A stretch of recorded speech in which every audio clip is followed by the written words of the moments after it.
मलाई मेरी हजुरआमाले एउटा कुरो भन्नुहुन्थ्यो, थाहा छ?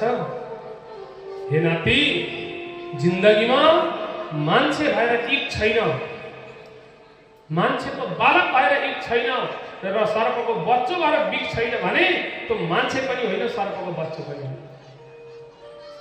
बुझ्नुभयो? कसैले केही भन्नु भने नि झट्टै नउराउनुहोस्, धैर्य धारण गर्नु, यस्तो बनिएर देखाउनु जसले तपाईलाई गाली गरेको छ त्यसलाई धन्यवाद दिनुहोस्। बन्ने चान्स त भेट्यो, मान्छे बन्निन्छ नि। दुनिया ठोक्कर खाँदाखेरि फुटेर जान्छ, मान्छेले ठोक्कर खायो भने बनिएर आउँछ। हो कि भन्नुहोस्?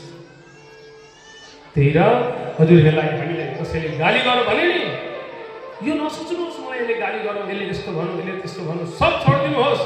याद गर्नु, त्यो चिजलाई पोइन्ट बनाएर बस्नु जिन्दगीमा र यस्तो बनिएर देखाउनु, यस्तो बनिएर देखाउनु, एक दिन त्यही मान्छे आएर तपाईको चरणमा परोस्।